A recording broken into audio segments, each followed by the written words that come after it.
Eh bien, bonjour à vous tous et vous toutes, les braves. Ah, Anas vient nous rejoindre. Ce qu'on va faire aujourd'hui, c'est un peu la magie qu'il y a en dessous de toutes les pages web qui sont générées dynamiquement. Donc, qu'est-ce que j'entends par page web générée dynamiquement? C'est une page web dont le contenu n'est pas directement mis dans la page, le fichier HTML, mais plutôt va être, on utilise le terme anglais fetch, le terme français pourrait dire, c'est le retour d'une requête d'un serveur d'application qui attend et qui écoute sur un port, puis qui va recevoir cette requête-là. Et avant de vous donner le cours aujourd'hui sur la magie, on va regarder un petit peu comment c'est fait. Je vous ai fourni un petit lien dans le chat qui va vous permettre d'aller chercher le code HTML, CSS d'une page qui se construit dynamiquement. Et on va regarder un petit peu comment c'est fait. Puis après ça, je vais vous donner un petit peu de théorie sur comment est-ce qu'on est en mesure, nous maintenant, dans notre application, d'aller chercher l'information qui est dans une BD. Pour ça, notre BD, on a une fonctionnalité d'Oracle qui est super le fun, qui s'appelle le mode REST. R-E-S-T. Et on peut l'activer sur des tables ou des schémas. Et c'est ça qui va faire que notre base de données va se mettre à nous écouter et à retourner de l'information. Alors, si je m'en viens ici dans Visual Code et que je vous montre qu'est-ce qui se passe avec Visual Code, on a premièrement un petit document HTML ici. Et là, encore là, je vous pointe sur le chat de groupe qui va vous amener sur un de mes dépôts GitHub et qui va vous permettre de télécharger pour regarder en même temps, moi, l'exemple où l'affichage des employés se fera à partir d'une requête dans la base de données. Et dans le cas de la mienne, la base de données, elle est sur le web. On va y aller tranquillement, ne vous inquiétez pas. On va s'avancer lentement tout ensemble pour être capable, à la fin du cours, de prendre votre base de données, une page HTML que vous aurez fait et de les fusionner pour obtenir votre première page web dynamique en même temps que votre premier programme JavaScript qui va faire d'autre chose que des consoles log ou des alertes. Donc, notre objectif aujourd'hui, tout le monde doit télécharger mon dépôt à distance qui comprend 3 petits fichiers. C'est ça que vous voyez ici. EMP.css, EMP.html et EMP.js. Donc, prenez 2 minutes, parce que ça ne devrait pas être très long, quand vous cliquez sur l'hyperlien que je vous ai fourni, vous arrivez ici. Et là, vous pouvez tout simplement faire un download du fichier zip et vous allez créer un répertoire. N'oubliez pas où vous mettez les choses. Je sais que des fois, on n'est pas toujours structuré puis on devient un petit peu mêlé. Alors, assurez-vous que vous savez où vous placez votre petit fichier. Faites le download du zip et après ça, décomprimez-le.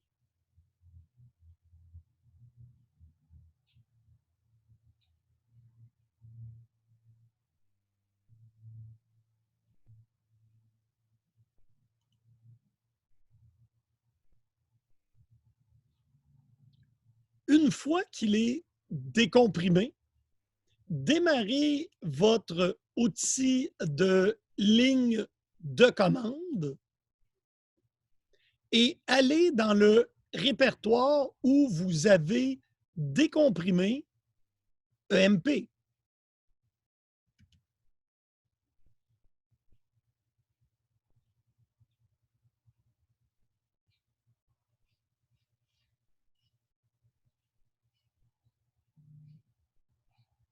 Un coup que vous avez fait ça, code point. Et ça, code point, c'est pour démarrer Visual Code et ouvrir le répertoire.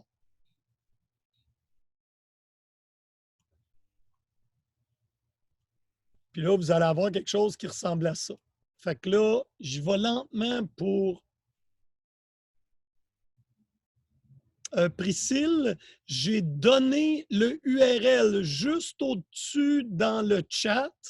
C'est un petit lien GitHub qui va te permettre de télécharger EMP. Puis si on regarde là, tu vois maintenant à l'écran et tu vas ici avec Download le zip. Un coup que tu as téléchargé le zip, tu le décomprimes et une fois qu'il est décomprimé, tu vas dans ton utilitaire de ligne de commande et tu vas dans le répertoire d'où tu as décomprimé le zip. Il devrait s'appeler EMP la plupart du temps, là, mais je ne sais pas dans quel sous-répertoire vous travaillez. Ensuite, vous faites code point. Il y a un espace là. Code, espace, point. Point à la ligne de commande, là, pour ceux qui sont moins à l'aise, désigne le répertoire courant. Fait que je dis à code, démarre et ouvre tout le répertoire courant. Et rendu là, vous allez avoir Visual Studio Code qui va un petit peu ressembler à ça. Là, ça se peut aussi que vous n'ayez pas d'onglet. Pour ouvrir les onglets, double-cliquez tout simplement sur emp.html.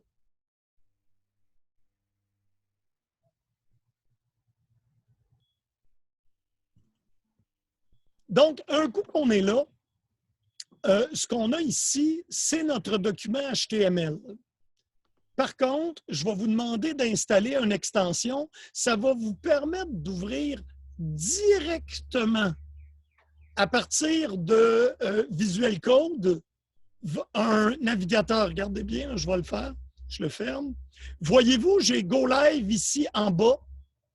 Et avec le Go Live qui est en bas, ça va me permettre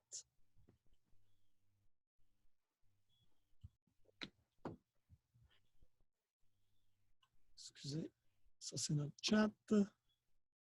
Ça va me permettre d'appuyer sur Go Live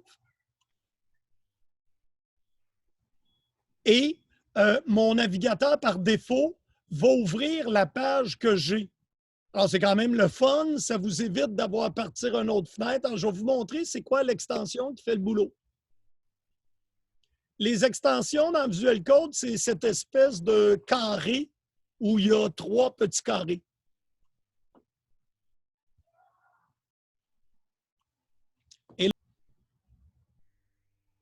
Oui, c'est lui. Live Server, excusez-moi. Donc, cette extension-là ici, Live Server. Donc, vous tapez en haut Live Server. Je vais vous l'écrire sur le chat.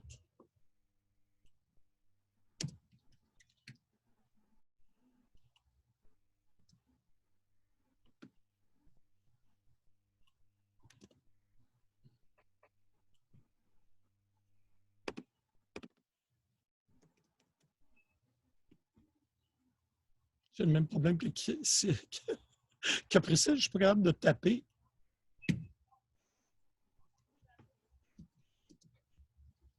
Ah, voilà. C'est Live Server et vous avez simplement à cliquer le petit bouton Install.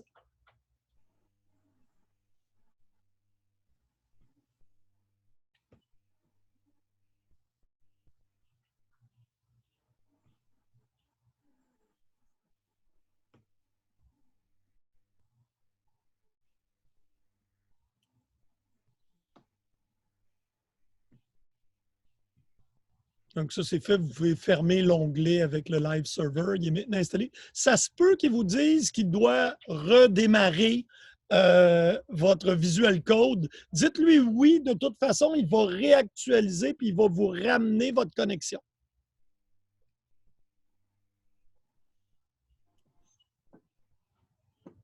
Alors, c'est File, Open ou Fichier ouvrir.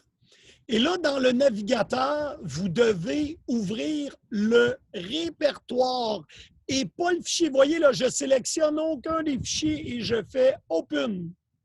Dans ce temps-là, quand je me replace sur le premier onglet qui sont mes fichiers, je vois ici tous mes fichiers et vous pourrez cliquer sur emp.html. Ça va vous ouvrir un petit onglet avec votre HTML et vous devriez voir ici en bas, là, moi je vais le disposer. Si vous l'avez ouvert comme il faut, vous avez un petit bouton qui s'appelle Go Live. Excusez, je vais revenir ici. Si vous n'avez pas le bouton Go Live, c'est que vous avez ouvert le fichier HTML avec VS Code pour que Go Live fonctionne. Je répète, vous devez ouvrir le répertoire et non pas le fichier HTML.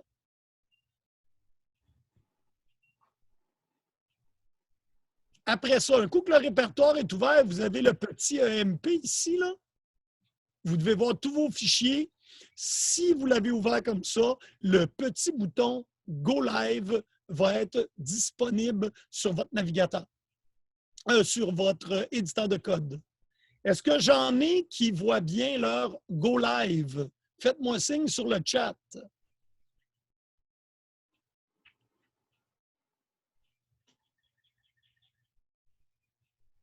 Et allez sur votre emp.html et appuyez sur Go Live et dites-moi si vous obtenez un petit navigateur web qui est populé avec le nom des employés en rouge.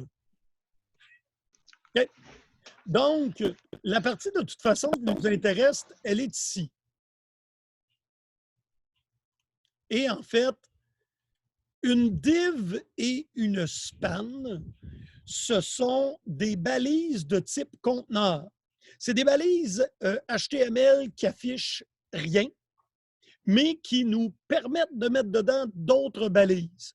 Puis une div, c'est un bloc. Fait que ça veut dire que si tu mets une div puis une autre div, ils vont être placés une en dessous de l'autre, tandis qu'une span, ça s'en va jusqu'à temps que ça arrive en bout de page. C'est la seule différence qu'il y a entre une div et une span.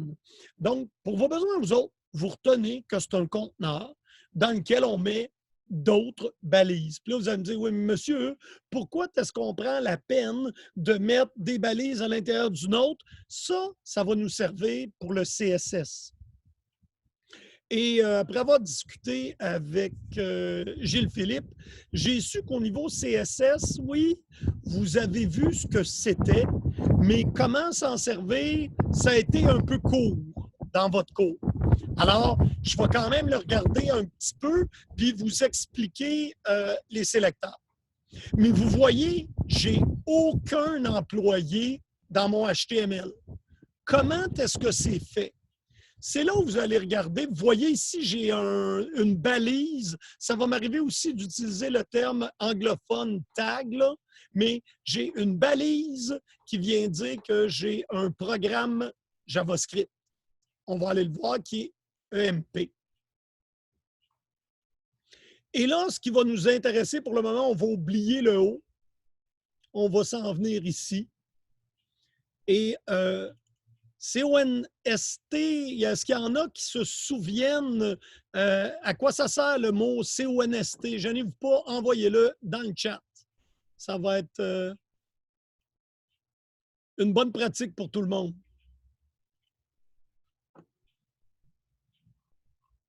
Oui, constante, effectivement. Et étant donné que le URL où j'ai publié ma base de données change pas, puis elle ne changera pas, en fait, quelle est l'erreur que j'ai faite? Ça ne changera jamais de quand je démarre l'application. Donc, entre vous et moi, j'aurais dû prendre la peine de mettre ça en majuscule. Hein, parce que on a appris que les constantes qui ne changeaient pas tout le long devraient en fait être en majuscule.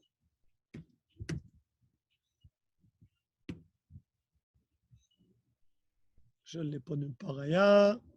Donc, je vais sauvegarder mon fichier. OK. Alors, j'ai défini, ici, en fait, j'ai défini une constante, puis je vais même aussi la renommer. Et on va apprendre c'est quoi, là? Qu'est-ce que cette espèce de bizarre de UL qui est égal à document de... Je vais l'appeler EMQL. Et un petit peu plus loin, ici.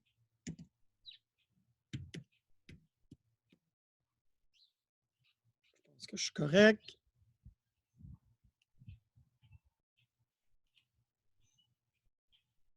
OK. Alors, que fait mon programme à partir d'ici? En fait, premièrement, il définit ce qu'on a vu, soit l'adresse d'où est publié. Priscille, c'est quelque chose qu'on a couvert au dernier cours. Si tu revises, là, les constantes qui ne seront jamais modifiées en cours d'exécution doivent habituellement être en majuscule. C'est pas obligatoire, le programme marcherait pareil, mais naturellement, vous comprenez que je vous donne les meilleures pratiques et que si vous ne les mettez pas en place, surtout qu'on l'a vu au dernier cours, ben, vous allez perdre des points. Mais c'est pas grave. Le programme fonctionnerait pareil, théoriquement. Et qu'est-ce qu'on fait avec ça? Fetch, c'est une méthode JavaScript auquel on passe un URL sur lequel on veut faire une requête. Donc, fetch, ça veut dire, tu sais, comme on, vous avez peut-être vu ça, des fois, des chiens, on leur lance un petit bâton puis on dit fetch. Ça veut dire va chercher, et dans ce cas-là, va chercher la réponse de la requête ici. Là, je vais vous montrer un peu si on le faisait, ça, puis vous pouvez le faire copier-coller. Plus.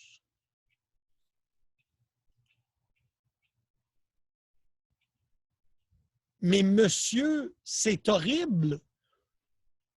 Oui, c'est horrible. Mais c'est horrible, parce que je le roule dans Chrome. Chrome me rend mon tableau. C'est un tableau en format JSON. Il ne le formate pas. Je vais quand même vous montrer, juste avec un petit peu de formatage, ce dont ça peut avoir l'air.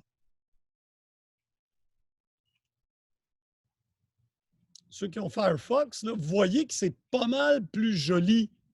Puis là, si je prends la peine de descendre tranquillement, là, il y en a peut-être d'entre vous qui vont dire « Monsieur, moi, je reconnais ça, cette affaire-là.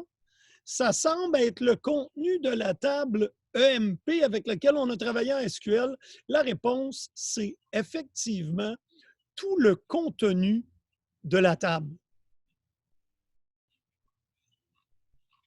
Mais monsieur, c'est cool ça. Vous me dites que ma base de données est capable du jour au lendemain, quand j'y envoie une requête, et on va apprendre comment composer cette requête-là. J'y envoie une requête comme ça, puis c'est comme si ça faisait un select étoile sur la table. La réponse, c'est oui. Mieux que ça, si je fais 7, 5, 2, 1 à la fin de ma requête, il va me retourner seulement l'enregistrement que le numéro d'employé 7521. C'est un peu comme un where. Alors là, pour ceux qui se demandaient, monsieur, comment on va faire cette magie-là, là, vous commencez à comprendre que la moitié de la magie se trouve dans la base de données. Moi, je dis à cette base de données-là, puis là, c'est l'avantage de travailler avec quelqu'un comme Oracle qui a fait une base de données et qui ont mis à l'intérieur de l'engin de base de données la possibilité de publier de l'information en format REST. A representational state. On va, parce que REST, c'est peut-être curieux, je ne me souviens jamais la signification de REST. C'est Representational State Transfer. Bon. Ce qui est intéressant, c'est, puis là, il y en a, mais le bout intéressant là-dedans, c'est en fait les méthodes que vous connaissez un peu sur le web. Donc, ça a été défini et on peut faire des posts, des get, des put, des patch, des delete. Et trouvez pas que ça ressemble un peu à ce qu'on a fait avec SQL. Des puts, c'est des updates. Des get, c'est des select. Des posts, c'est des insert. Puis des deletes, c'est des deletes. Donc, il y a quelque chose d'assez proche entre la structure HTML et la structure SQL. Et REST, c'est une façon de faire des appels par URL.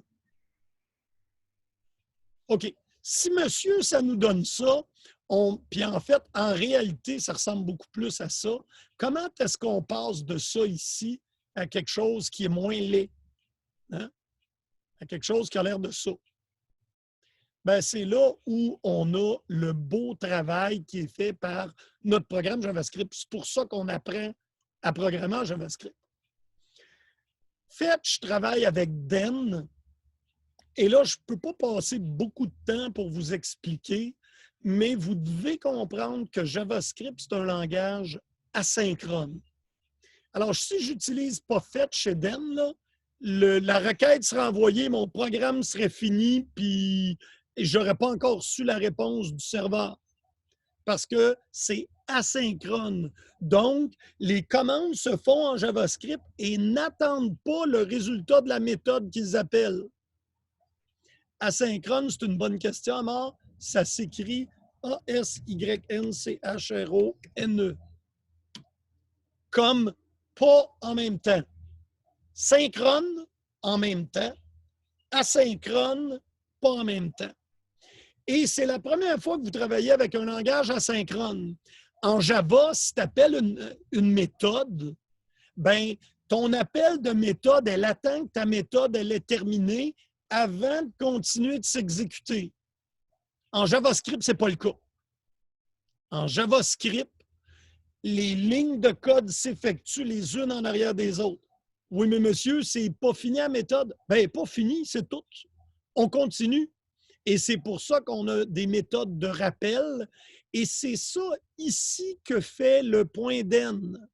Le point d'N dit, lorsqu'il y aura un retour, tu effectueras les fonctions qui sont là. Et là, la fonction qui est là, c'est ça va prendre notre réponse JSON et ça va le passer ici à cette fonction-là dans le mot data. Et là, moi, je m'en vais chercher les employés, qui est un objet. On va voir comment décomposer l'objet. Mais moi, je sais que ce qui m'est retourné, c'est data. Puis ce qui m'intéresse, c'est item. Pourquoi? Je vous le montre ici. Si je reviens dans l'horrible qui est là, voyez-vous ici, il y a item. Puis item, c'est défini avec un crochet ouvert. Un crochet ouvert en JSON, faites-vous-en pas, on va arriver là à JSON, mais dans tout ce fouillis de données, quand j'ai un crochet ouvert, je suis un tableau. Alors, j'ai dit de prendre le début du tableau jusqu'à un autre employé ici. Je m'en viens ici. Je m'en viens ici. Non, non. Et j'arrive ici. Là, je suis rendu dans depth. Voilà. Je sais que ça va couper. Il m'a averti. Je vais y aller lentement. Et là, il est revenu. Alors, là, il a pris cette partie-là et il l'a mis dans un tableau. C'est cool. JavaScript. Donc, employé, c'est maintenant un tableau d'employés. J'arrive ici. Là, je vais dire, monsieur, nous autres, on n'a jamais vu ça, quelque chose qui a l'air de employees.map. Je sais. Ça ici, c'est l'équivalent d'une boucle for. Donc, ça va passer sur tous les items de notre tableau et ça va créer un nouveau LI. Et est-ce qu'il y en a qui savent c'est quoi un LI? C'est un tag, excusez, hein? C'est un tag HTML LI. Oui, un item de liste. Merci, Adriana. Et ça fonctionne avec le UL. Donc, voyez-vous, moi, j'ai créé ici un UL qui est le début de la liste. Et pour tous les items de la liste, je vais venir rajouter un LI, qui est les employés un par un. Excusez, on revient ici.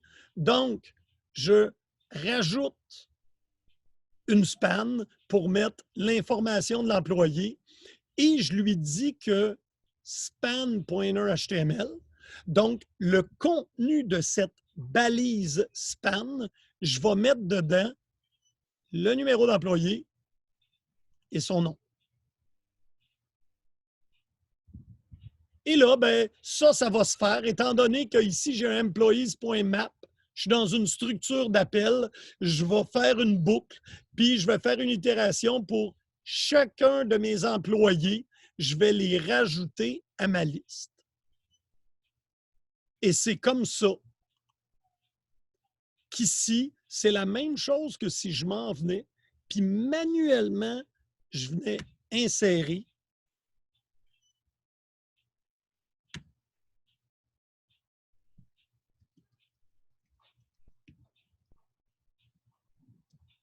manuellement un par un comme ça. Mais c'est JavaScript qui fait le boulot. Mais il fait vraiment la même chose. La preuve, on va aller inspecter notre page. C'est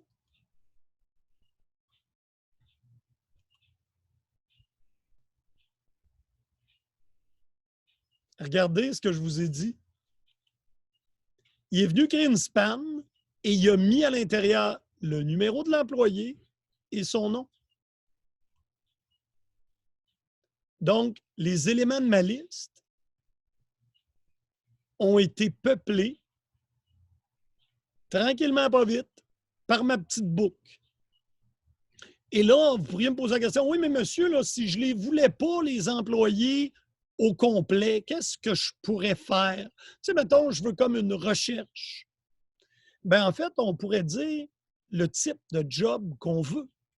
Puisque la requête qu'on fait nous retourne absolument tout. Si on regarde là, on a le tableau au complet. On a son numéro, son nom, sa job, c'est qui le manager, la date qui est engagée et on continue. Donc, mettons qu'on voudrait seulement ceux dont la job est clerk. Naturellement, vous pourriez dire, oui, mais là, je vais m'arranger pour passer un paramètre, puis en arrière-plan, je pourrais filtrer avec un where. Pour le moment, c'est un cours d'avant-plan, duquel l'arrière-plan, c'est un petit peu une boîte noire. Mais on peut la filtrer. Si on regarde ici notre... Je vais simplement enlever ce que j'ai tapé. Dans le CSS ici, je vais rendre conditionnel l'ajout. Donc, if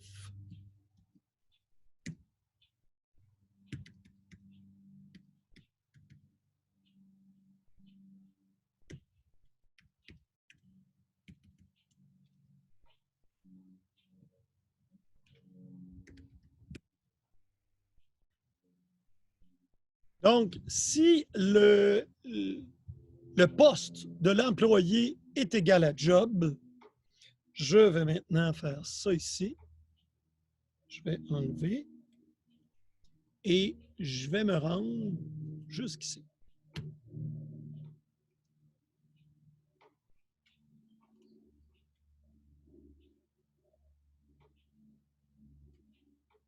Et si j'exécute ça, est-ce qu'il y a quelqu'un qui veut se risquer de me dire qu'est-ce qui va s'afficher maintenant dans ma page HTML? It's 15 hours.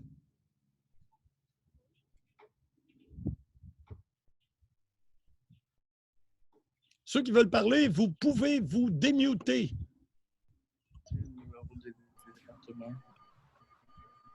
C'est seulement quand il va y avoir des clerks que ça va les afficher dans la liste?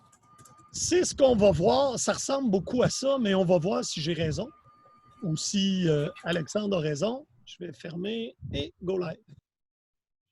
Alors, effectivement, donc, vous avez vu qu'à l'aide de JavaScript, et c'est quand même quelque chose qui ressemble passablement à Java, dans mon programme JS, pour imaginer ça ici comme étant une Book 4, c'est vraiment la façon la plus facile de comprendre. C'est pas grave, Sidney, c'est moi qui vous a tout démuté, là.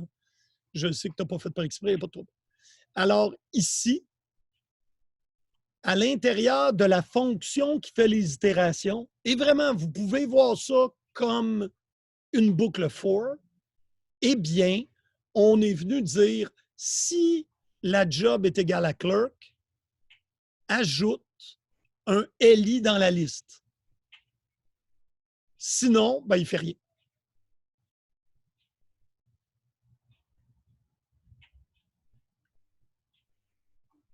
Wow! On vient de commencer à rendre du contenu dynamique. Comment ça marche tout ça, monsieur? Alors là, on va reculer un petit peu. On va faire une petite miette de théorie. Après ça, on va configurer votre BD pour qu'elle fasse ça ici. Parce que la magie en avant-plan fonctionne si en arrière-plan, notre base de données vient nous fournir l'information dans le format qu'on a besoin. Faites-vous-en pas, ça va couper un peu, mais on reprend.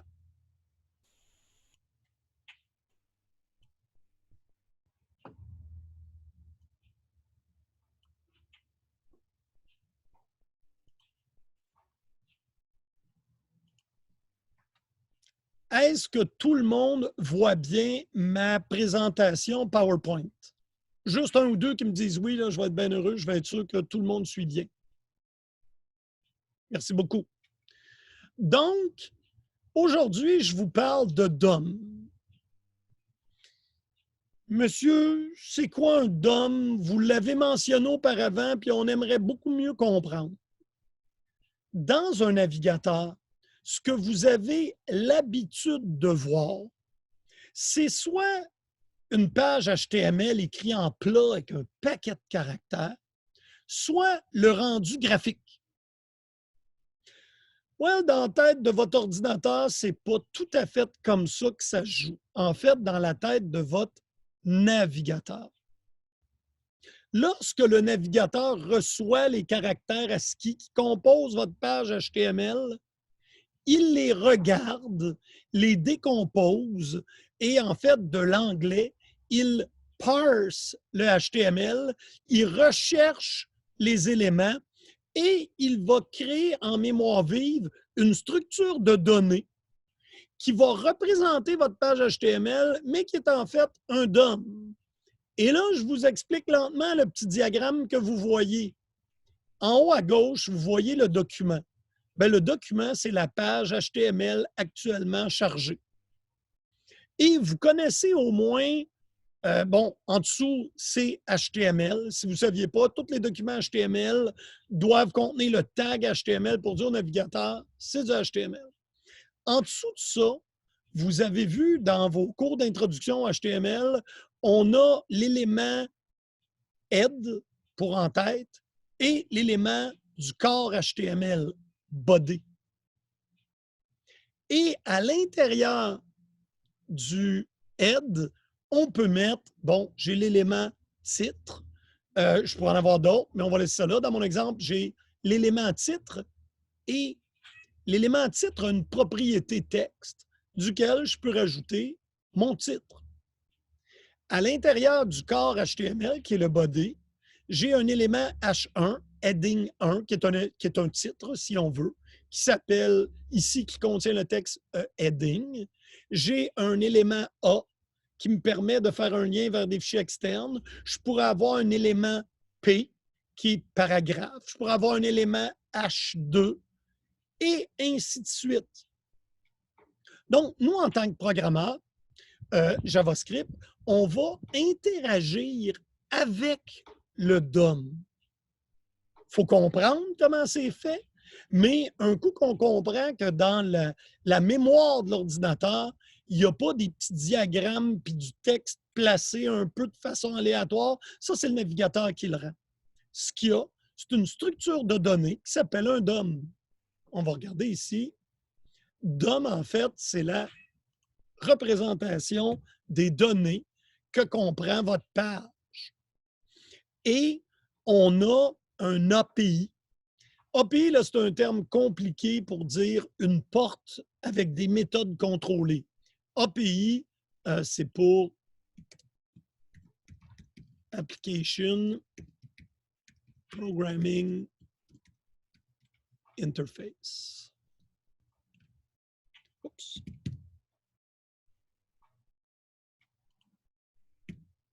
Voilà. Donc, on a une façon standardisée de pouvoir parler au DOM. On ne peut pas aller écrire directement. C'est un peu comme un objet en Java.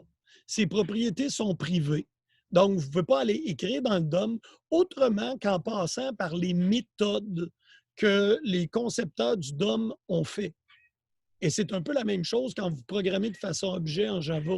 Vous publiez certaines méthodes pour que, si on appelle vos objets, on puisse appeler les méthodes.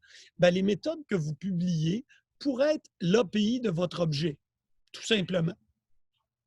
Donc, et nos programmes JavaScript, à cause de cette API-là, nous permet de modifier le style, le contenu et même d'appeler des méthodes sur ça. Donc, le DOM, c'est toute ta page web qui n'est pas représentée ni par du texte à la queue leu-leu comme tout a mis dans le fichier HTML, ni par des objets graphiques que toi, tu peux voir à l'écran. C'est vraiment une belle structure arborescente qu'on va apprendre à parcourir pour aller, comme dans le cas qui est ici, créer des éléments qui n'existaient pas. Les LI, vous avez bien vu que dans le source emp.html, ces éléments-là ne s'y trouvaient pas. Donc, tu as beaucoup de propriétés et de méthodes pour créer des objets et ils sont dans le DOM. Puis, tu as plusieurs, tu as entre autres des méthodes qui s'appellent HTML Table Elements qui peuvent permettre d'avoir accès aux tables en HTML, etc. Donc, si on regarde notre navigateur web, parce que c'est vraiment le navigateur qui doit publier des méthodes pour accéder au DOM, bien, DOM plus le JavaScript ensemble, c'est l'API avec la page web. Et on s'est servi d'une propriété tantôt qui s'appelait inner HTML, si on regarde dans mon code source ici. Ah, ce qu'on a fait, c'est un append et l'append ici, il est là. Ça l'a accroché le UL à l'élément. Donc, on passe un parent, on passe un enfant et parent.appendChild, c'est une méthode qu'on a dans le DOM pour raccrocher la liste au UL. Donc, la méthode qu'on a appelée, nous, c'est document.createElement. Et c'est cette méthode-là qui crée le petit LI qui se trouve dans la liste. Donc, on revient. Donc, les deux éléments racines du DOM, ce qui est complètement en haut de la structure de l'arbre, on a le document et le window, qui sont les deux premiers éléments. Le document, c'est votre document HTML. Le window, c'est la fenêtre dans laquelle s'affiche. Et qu'est-ce qu'on a si on voulait avoir accès à cette fenêtre-là? Bien, dans le cas de la fenêtre, on a toutes les propriétés de la fenêtre, entre autres. Oups. Une probablement, là, je fais Windows.fullscreen et ça va me dire, vrai ou faux, si la fenêtre est en plein écran ou non. Une que vous connaissez, Windows Alert. Windows Alert, quand on fait un alert en JavaScript, ça l'appelle la fonction Windows Alert pour la faire afficher. Windows Close, si vous l'appelez, ça va fermer la fenêtre courante du navigateur. Et ça, ce n'est pas des fonctions JavaScript. C'est ça qui est important de comprendre. JavaScript, on a presque fait le tour, là. Ça comprend des boucles, ça comprend les if, les while, les définitions de variables, mais tout le reste, c'est fourni par l'environnement du navigateur, par l'API. Donc, on vient de voir l'objet window, là, on rentre dans l'objet document, et l'objet document, c'est avec lui qu'on fait afficher le contenu.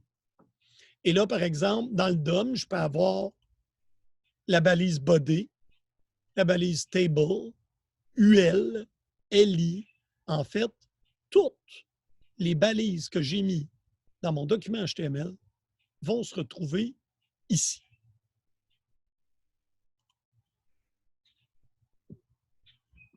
Et là, il y a plusieurs méthodes qu'on va apprendre à utiliser.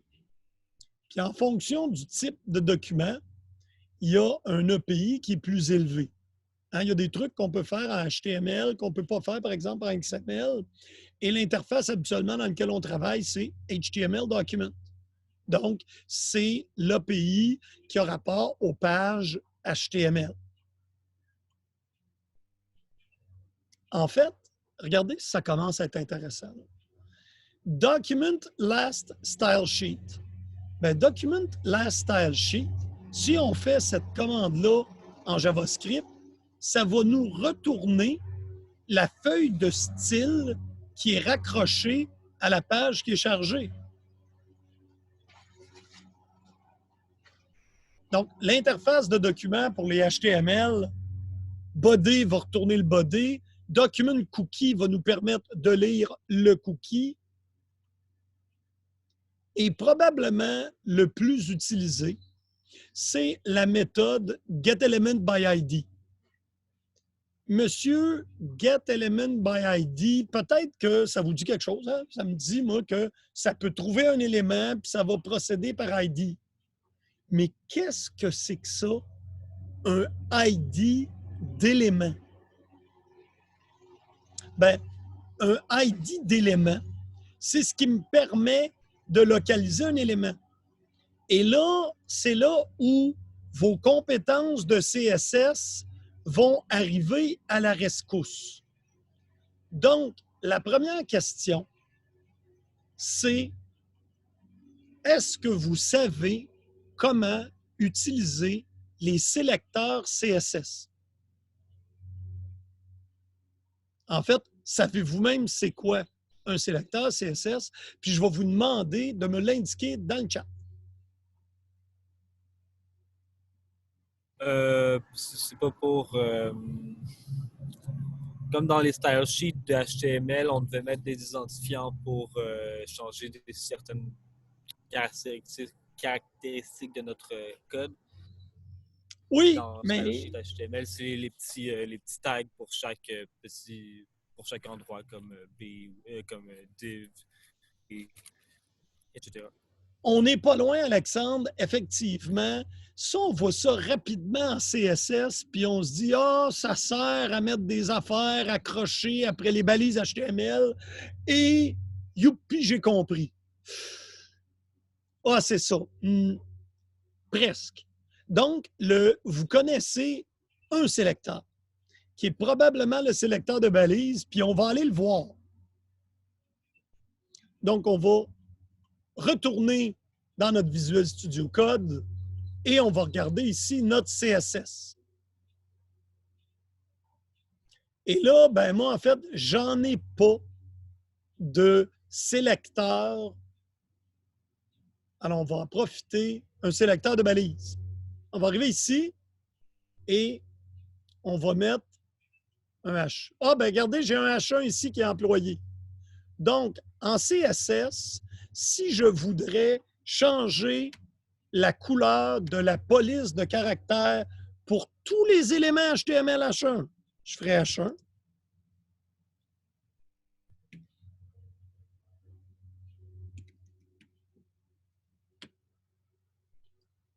Et moi, bleu-violet, je trouve ça super beau.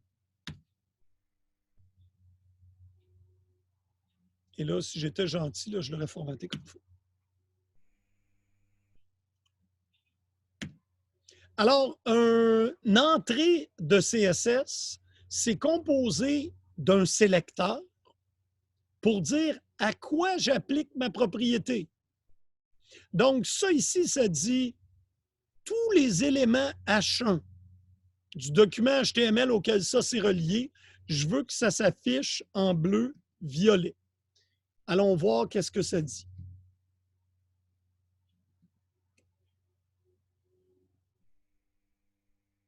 Eh bien, maintenant, la mission est à vous. Vous allez ajouter une propriété CSS qui va faire afficher toutes les balises H1 comme étant violet. Et ça, c'est le premier sélecteur que vous allez apprendre. Un sélecteur par balise. Je vous donne 2 minutes.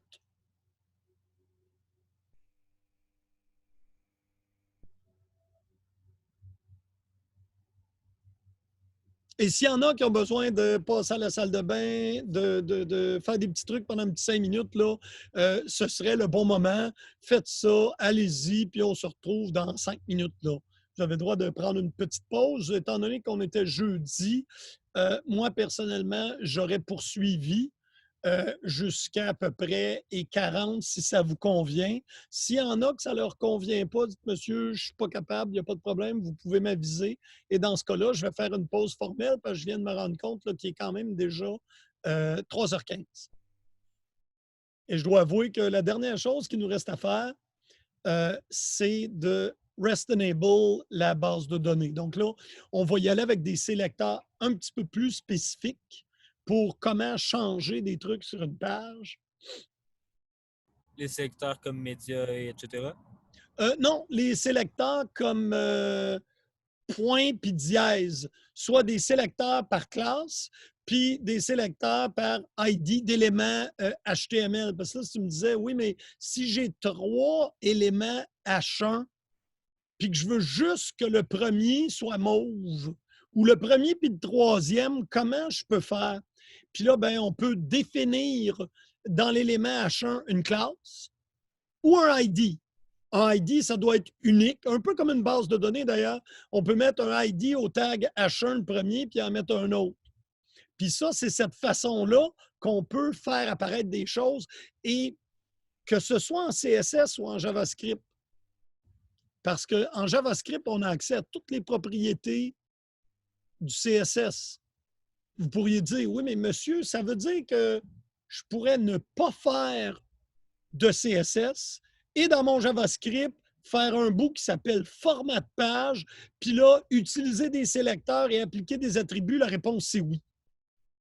Il n'y a rien que tu fais en CSS que tu ne peux pas faire en JavaScript. Mais ça fait que tu as beaucoup plus de programmes, c'est plus lourd parce que tu es obligé d'écrire le code doit s'interpréter. Mais théoriquement, là, tous les attributs que tu peux modifier à l'aide d'un CSS, tu peux les modifier à l'aide de JavaScript. Et c'est pour ça qu'on a les mêmes sélecteurs. Le même principe, c'est même, il s'appelle pareil. Là. Un ID sur un élément, une classe sur un élément, c'est le sélecteur. Comment l'utiliser en JavaScript? Ben là, on met soit un point ou un dièse. Et quand on s'en va en JavaScript, on fait un getElementById ou getElementByClass.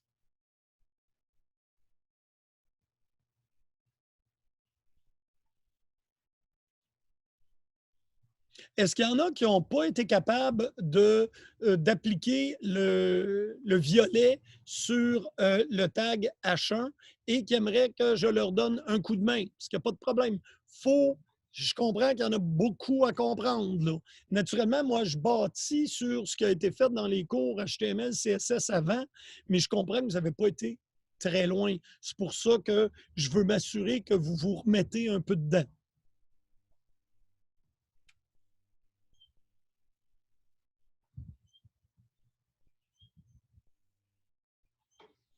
Donc, à partir de maintenant, je vais prendre pour acquis au moins que vous connaissez le sélecteur de balises dans le CSS. Et si on regarde, le sélecteur de balises est celui qui nomme tout simplement la balise et après, on y va avec les propriétés qu'on veut afficher. Ça, c'est bon. All right, je comprends. Maintenant, par exemple, la question se pose si j'ai deux H1, puis là, je vais en rajouter un autre dans l'HTML.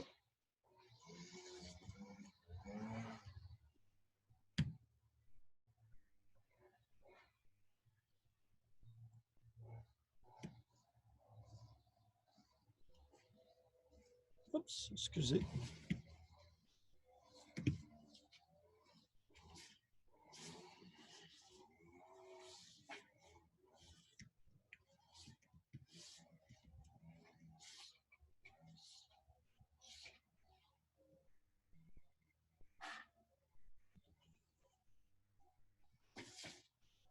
Donc, j'ai maintenant deux balises H1 et on voit que mon sélecteur puis ma propriété CSS s'applique à tout. Je dis, monsieur, moi, de la base de données, j'aimerais ça voir ça d'une autre couleur. C'est là qu'on va faire un ID pour cet objet-là.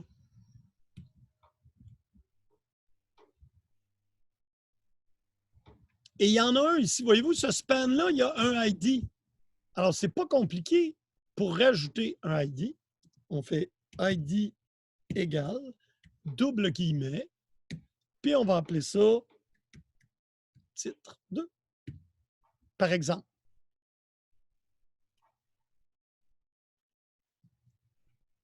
On va s'assurer qu'il est rendu comme faux. OK. Ah.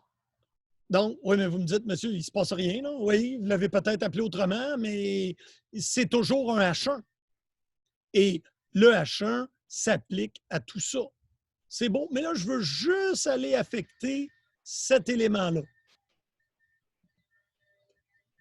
Alors, je reviens ici. Et c'est là où je l'ai appelé titre 2.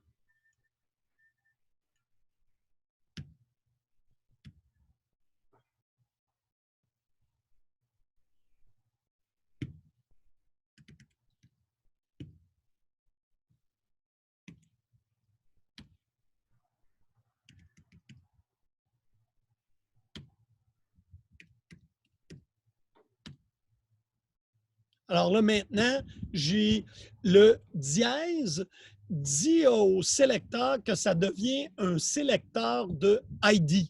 Là, il va chercher tous les éléments qui ont titre 2 comme ID. Ça veut dire, monsieur, si je mettais même une autre chose qui aurait le ID titre 2, il trouverait, oui, ça retourne tous les éléments. Ah ah! Donc là, on a un sélecteur de balise, on a un sélecteur de ID, et dans l'HTML, pour que ce soit un ID, tout ce qu'on a à faire, c'est dans le tag, lui dire ID égale.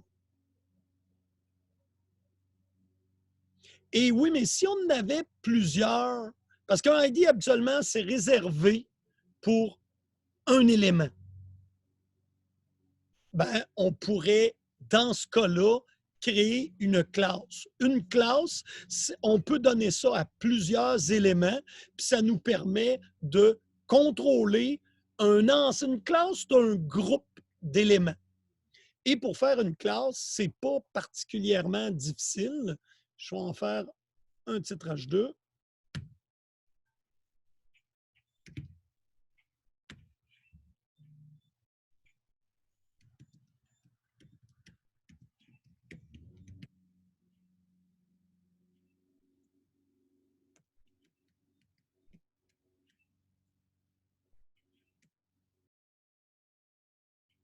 Ah, je vais l'appeler GF, ta classe. Tu sais, je trouve ça joli.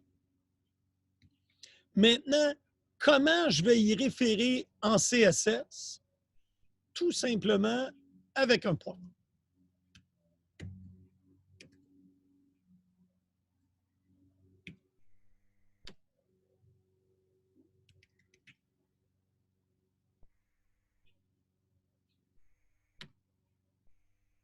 On va mettre ça en couleur chartreuse, le background color.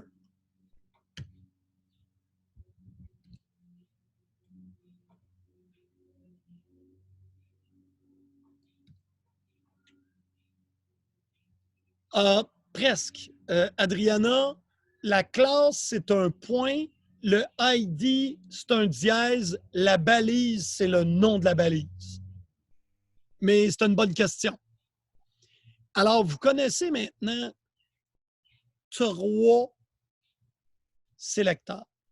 Balise, classe, ID. Et ils peuvent être combinés. Je ne rentrerai pas dans toutes les façons de travailler avec les sélecteurs, mais ce que je veux vous faire prendre conscience, c'est que quand on veut changer les propriétés, qu'on soit dans le CSS ou qu'on soit en JavaScript, on doit, dans un premier temps, sélectionner l'élément sur lequel on va affecter. Est-ce que je peux revoir votre HTML, s'il vous plaît? Avec plaisir. Juste pour être sûr si j'ai fait la classe correctement. Il n'y a pas de problème. C'est comme les ID, mais au lieu d'écrire ID, on écrit classe dans la première balise. Et Christian, Ok, c'est bon, merci. pas de problème. Christian, un point valide. L'ID doit être unique pour un élément. La classe peut être utilisée par plusieurs balises, puis ils n'ont même pas besoin, en fait, d'être... Tiens, je vais aller le mettre ici. On va voir qu'est-ce que ça fait.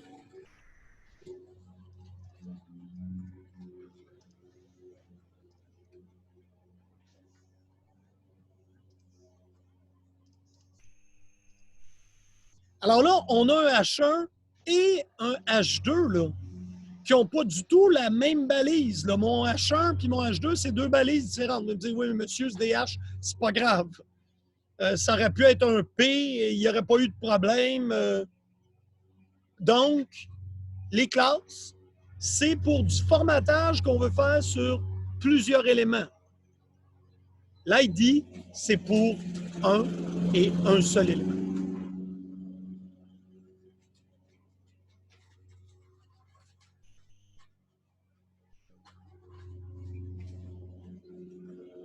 Est-ce que je peux voir votre CSS? Avec plaisir.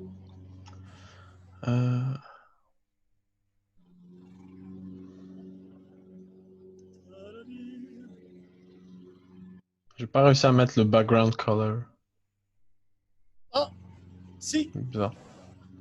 Donc, .jf, .jf. background, trait d'union, color, 2 points, puis tu mets la couleur du background. Souvent, dans mon CSS, je me sers du background color pour permettre, là, quand tu le donnes à des spans, ça permet de voir ta span ou ta div, parce que sinon, tu ne la vois pas. Ok. Je fais exactement ça. Monsieur, les classes, c'est toujours point. Oui, un sélecteur de classe dans du CSS, c'est un point. Un sélecteur d'ID, c'est un dièse. Puis un sélecteur de balise, tu mets rien, tu mets le nom de la balise. OK. Excellente question. Est-ce que je peux encore voir votre HTML? Ben oui.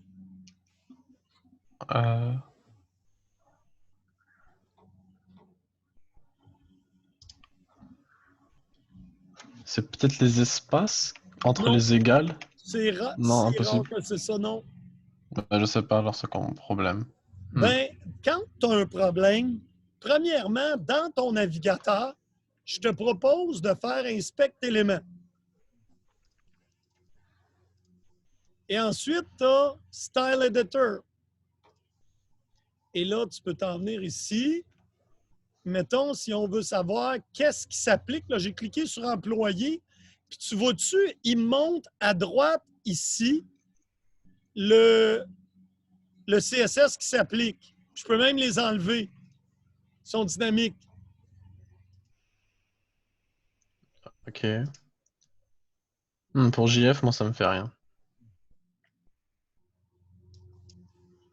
Est-ce qu'il apparaît .gf dans ton élément? OK. Donc là, tout d'un coup, vous savez comment composer du HTML. Vous savez comment sélecter des éléments dans l'HTML. Oui, monsieur, c'est JavaScript qui fait c'est CSS qui fait la job, vous avez raison. C'est CSS qui fait le boulot, mais tu peux faire le même boulot en JavaScript. Fait qu'il faut que tu comprennes que si tu veux changer quelque chose dans ton HTML, il faut que tu comprennes que tu dois pouvoir être capable de le choisir. S'il faut que tu ailles choisir quelque chose qui est unique, tu vas choisir un ID. Si tu veux choisir un ensemble d'éléments, tu vas les associer à une classe. Si tu veux choisir toutes les balises de type ABC, tu vas toutes les choisir. Mais en JavaScript, la plupart du temps, on travaille class ou getElementById. Donc, c'est quoi un sélecteur CSS? Et ils servent autant en CSS qu'ils servent en JavaScript. Donc, ça me permet d'appliquer un style, un contenu et même changer ce qu'il y a dedans. Donc, le CSS, t'en as qui va s'appuyer sur le nom de l'élément, comme P, qui est un paragraphe. Bien, il va te permettre de sélectionner tous les P. Et ça s'appelle un sélecteur d'éléments ou un sélecteur de balises. Et c'est un sélecteur simple, c'est pas compliqué. J'y donne le nom de la balise, il localise tout. Et ici, t'en as un, là. Donc, j'ai un sélecteur qui va s'affecter à tous les paragraphes. Il va le mettre bleu, il va faire une bordure de 2 points et il va mettre un padding de chaque côté. Par contre, le problème avec ça, c'est que ça ne nous permet pas de granularité. Ça ne permet pas de choisir quelque chose de plus petit. Et c'est là où les sélecteurs que je vous ai appris, et c'est là que se termine ma présentation, les sélecteurs que je vous ai appris travaillent au niveau plus granulaire. Soit au niveau de la classe, un ensemble d'éléments, soit un élément individuel, un ID, et c'est bien important dans le cas où tu travailles avec des ID, tu dois t'assurer dans ton code HTML que tes ID sont uniques.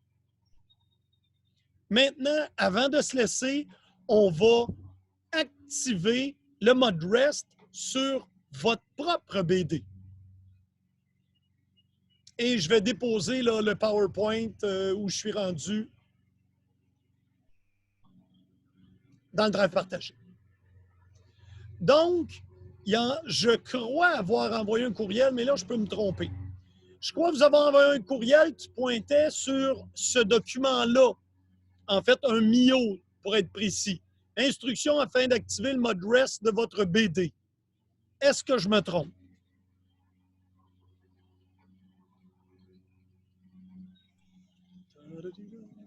Ouais.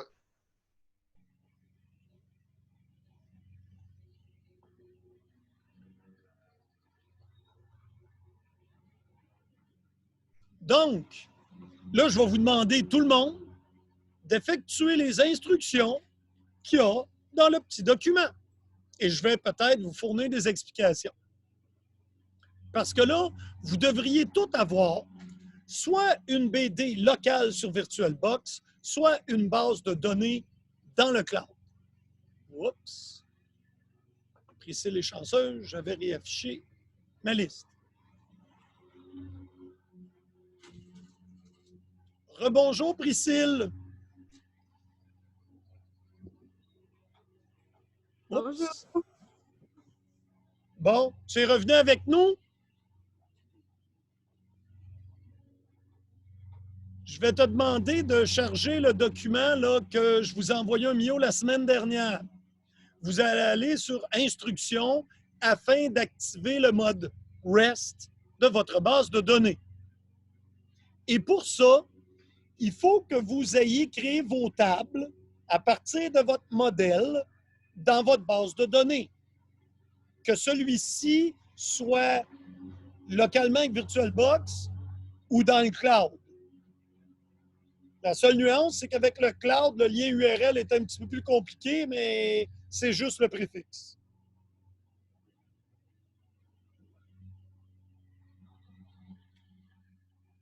Et là, je vais supposer que vous vous êtes créé un utilisateur. Moi, je l'ai appelé ResScott. OK, on va poursuivre. Donc, vous devez vous créer un utilisateur. J'ai donné 2 méthodes, c'était local ou cloud. Tu dois donner les privilèges. Soit cité locale, ça c'est pour les deux ici. Et by the way, quand on crée un utilisateur, il faut être admin dans le cas du cloud et dans le cas d'une BD locale, il faut être sys ou système. Après que c'est fait, connectez-vous avec votre usager, soit Rescott ou peu importe comment vous l'avez appelé. Et créez-vous une connexion.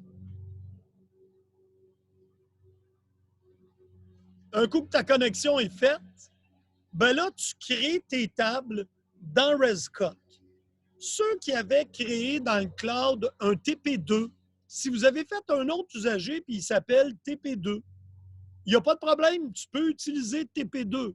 Moi, j'ai fait ça dans Rescott parce que ça me permettait de séparer mes bases de données, mais ce n'est pas obligatoire.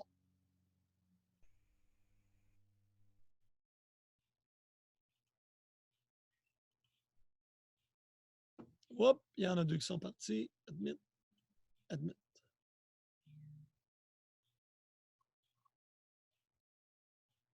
Rebonjour, Anas et Jason.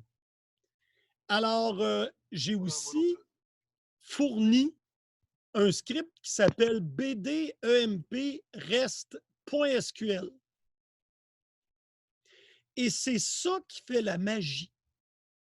Ça permet d'activer votre schéma. Et après ça, pour chacune des tables. Fait qu'on va le regarder, puis je vais vous l'expliquer.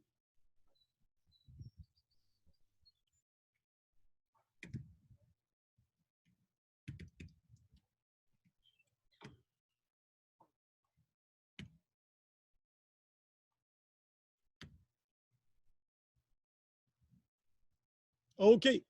Alors là, moi, je l'ai fait avec la table M parce que c'est simple. Mais le bout, là, qui doit être créé, et ça, vous allez le faire pour chacune de vos tables. Ça ici, c'est pour votre usager. Ça va permettre de savoir, il est où votre URL. Le HR2 qui est ici, c'est lui.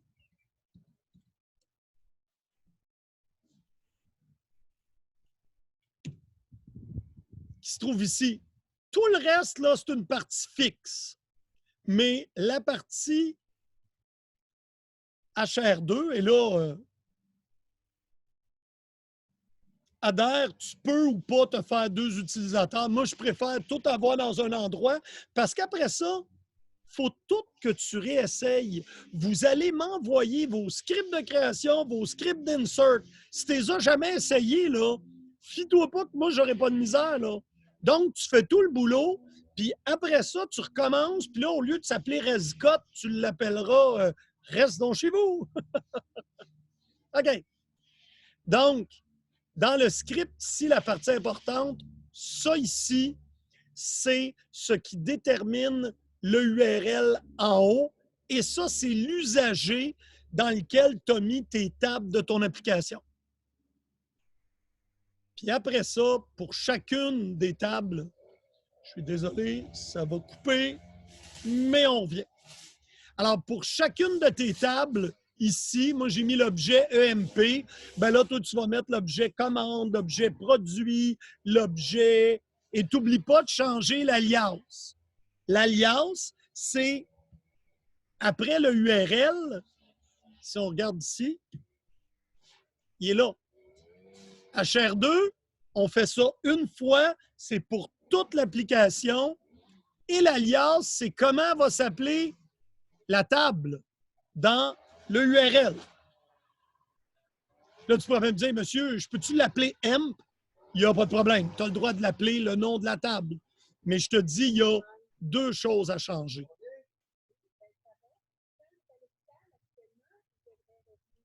Donc, le EMP est ici. Donc, le premier coup, ça et ça, qui sont les deux lignes à changer. Et ici, vous avez ça, ça, et ça ici, ça ne change pas. Vous changez l'alias et la table. Puis le schéma doit être le même que vous avez mis là. Le schéma, pensez-y, c'est le nom de la table.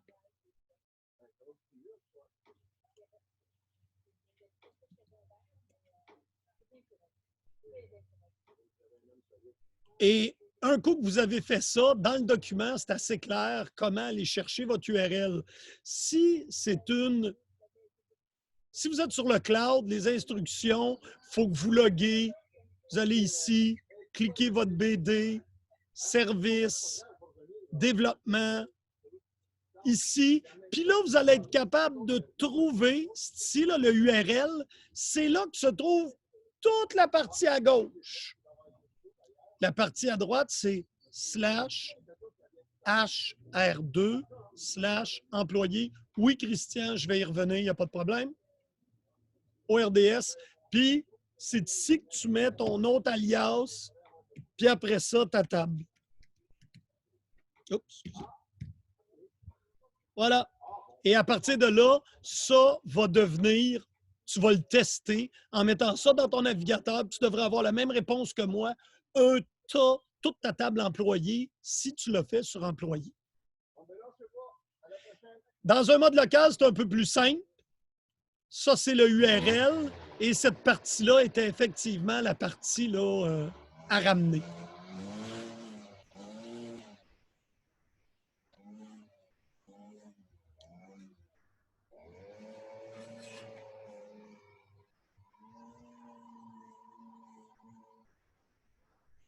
OK. Pour mettre l'activation REST sur un schéma, c'est l'usager qui contient vos tables. Vous avez juste à rouler la commande qui est ici avec un begin puis un end. Tu prends ça, tu le fais. Begin ORDS et tout ce que tu as à changer ici, ça va être nom de l'utilisateur. Et ici, c'est schéma du URL.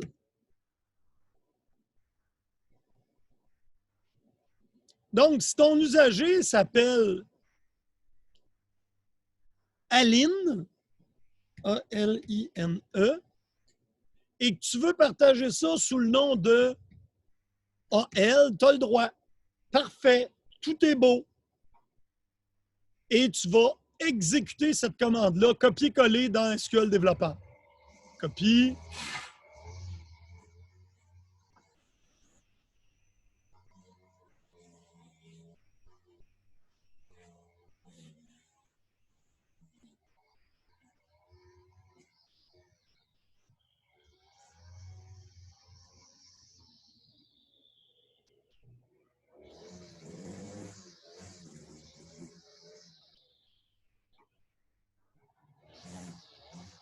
Et voilà, tu fais ça et tu exécutes le script. À partir de là, le schéma va pouvoir publier les objets que tu roules, le script pour les objets. Puis là, le script des objets, c'est la deuxième partie. Ça ici, tu pourrais encore le changer pour Aline. Donc ça, c'est le nom de l'utilisateur. Ça ici, c'est le nom de la table.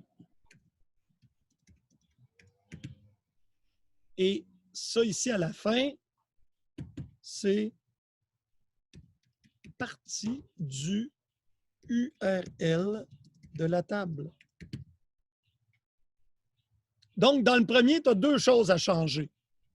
Le nom de l'utilisateur et la partie après ORDS que tu vas avoir. Là, moi, j'ai mis AL. Ça veut dire que toutes mes tables vont avoir tout le URL /AL. Puis après ça, ça va être / le nom de la table. Donc, ici, moi, j'avais Aline. Donc, je vais aussi mettre Aline.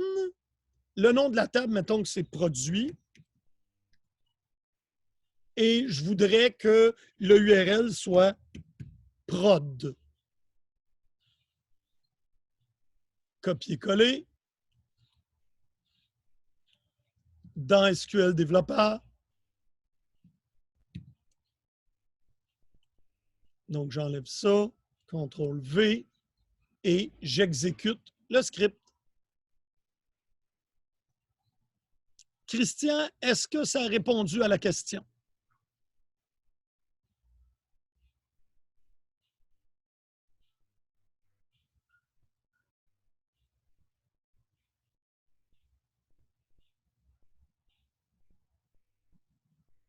Parfait, c'est bon, faites-le.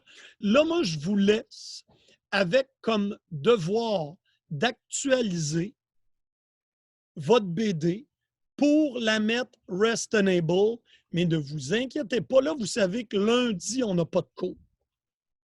Mais mardi, si vous avez eu des problèmes ou des questions, puis vous voyez le temps filer, vous êtes « Monsieur, je m'en viens un peu serré, je suis nerveux », envoyez-moi un mio, puis on va se donner un rendez-vous mardi dans le cadre de votre journée, parce que ce n'est pas des commandes qui sont compliquées, mais je comprends que vous ne l'avez pas fait souvent. Puis des commandes qu'on ne fait pas souvent, ben on n'est pas toujours à l'aise avec ça. Alors, ça va me faire plaisir de donner un coup de main à ceux qui en ont de besoin.